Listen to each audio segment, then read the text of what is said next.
Fair enough, Soph. And on to politics. And in recent days, two independents have announced a run for the federal seat of Higgins. Apparently, they want a job share a seat in Parliament.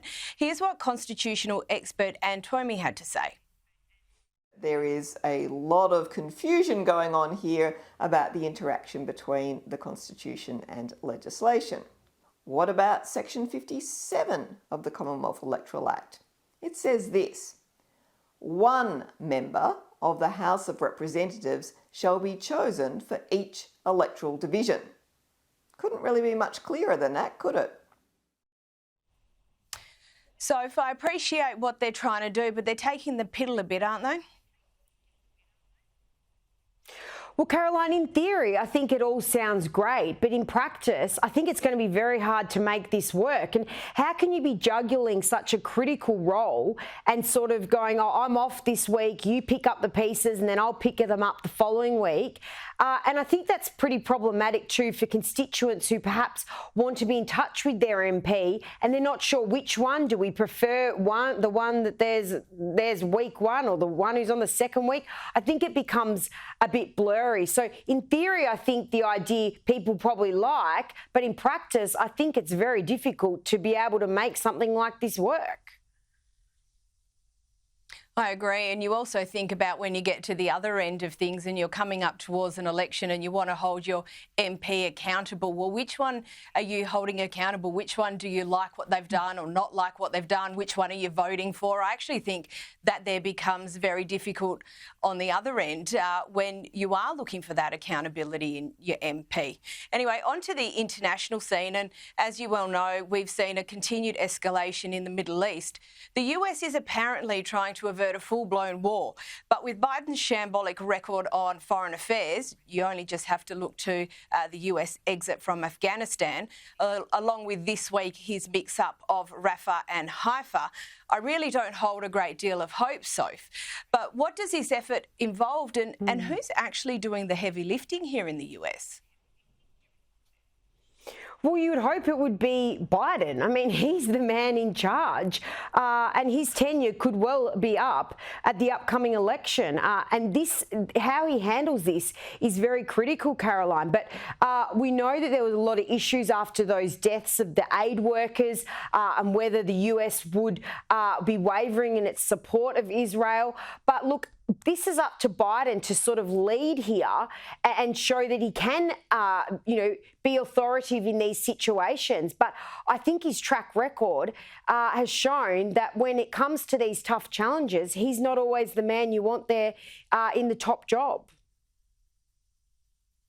Look, I don't have a great deal of confidence, I won't lie.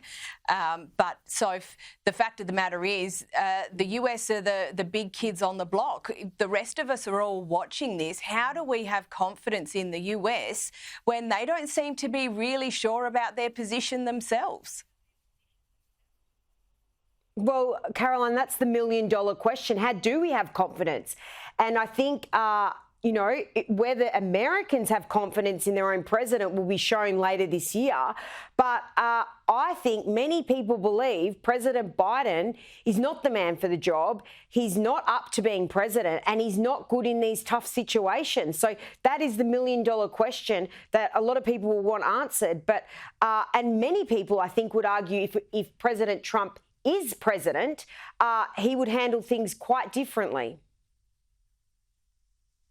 I think that's fair. I think he definitely would handle things differently. And speaking of things that would probably be handled differently, we've seen some shocking footage out of Columbia University in the US. Here is a Jewish professor being barred from his own campus. Back up, please. My card has been deactivated? Why? Can you back up, please? Wait. Whoa. Everybody, my card has been deactivated. This is Cass Holloway, the COO. This is Gerald Lewis. They were in the meeting where I asked them if Hamas is a terror organization, and they couldn't say. I am a professor here. I have every right to be everywhere on campus. You cannot let people that support Hamas on campus and me, a professor, not go on campus. Let me in now.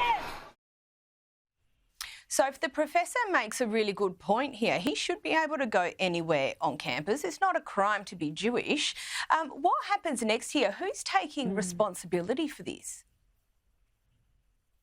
Well, this is the problem, Caroline, with universities across the world. We've seen many people at these universities become activists. And I think it's really concerning, like you say, that he can't just go about his business without being attacked by this. And I think it's a sad state of affairs when our universities can't all live in harmony and operate in harmony and carry on like that. And I think there's really got to be a clamping down on it. But this is a pretty sad state of affairs, unfortunately, Caroline.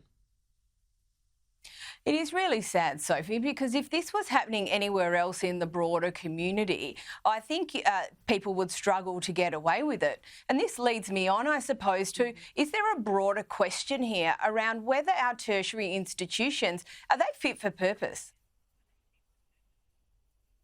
Well, Caroline, you certainly would hope that they are fit for purpose and they need to come out and, condemn this type of behaviour. It's not okay to be attacking people like this, but that footage just says it all, and it shows that these universities are, they've got a problem with activism on campus, and they need to deal with it quickly and appropriately to make sure that people can get on with their daily lives. And just one last thing, Sophie, where's the political courage? Where is the political will and the moral clarity that we expect to see from the US on something like this? Well, it's not there, Caroline. That's pretty obvious.